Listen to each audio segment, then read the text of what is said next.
Во имя Аллаха, милостивого и милосердного. Хвала Аллаху, Господу миров, мир и благословение нашему господину, пророку Мухаммаду, его семейству и сподвижникам. Это явление не наследие.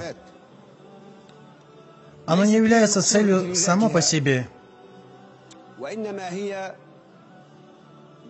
Это изначально первые шаги к достижению разрушения дома Аллаха, Каабы, и мечети самого дорогого пророка, саллаллаху алейхи вассалям. А началось это в начале 18 века с появлением англичан и автора книги «Завоевание арабского мира»,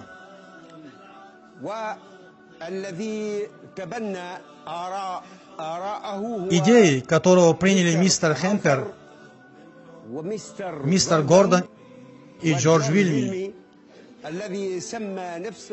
который называл себя Абдуллой Зайламием. Это все трое вербовщики Министерства колонии Британии и Комитета государственных учреждений Израиля, совместно с вербовщиками Министерства колонии Британии, цель которых была внедрение тех, кто положит начало этому движению, известное как движение ваххабизм, название которое взято от имени сына Абдул-Ваххаба.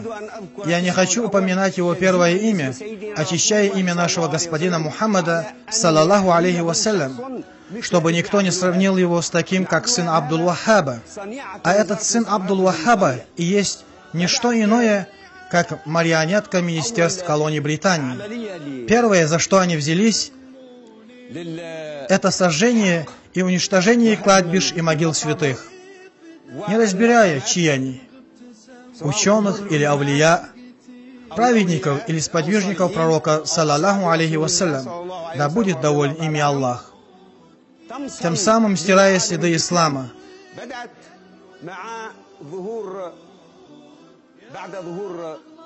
Все это появилось с рождением государства Саудия, которое произошло из местности Дурайя.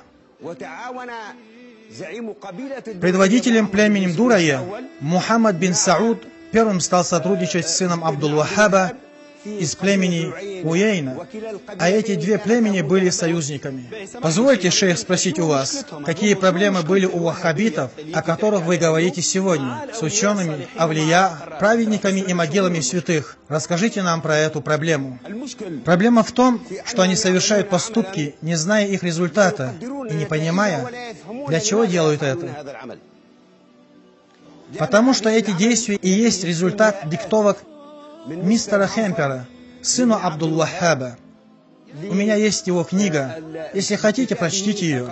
Она называется «Как мы покончим с исламом». Есть еще книги. «Искоренение принципов исламского права», «Уничтожение».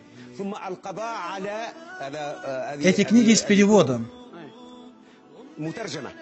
«Уничтожение единства ислама». Это книги мистера Хемпера переведены. То есть все эти книги с переводом.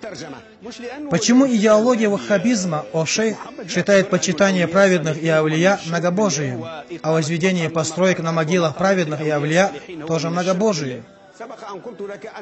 Еще вначале я сказал, что они совершают действия, не понимая причин для их совершения и не зная, на что они нацелены и к чему приведут.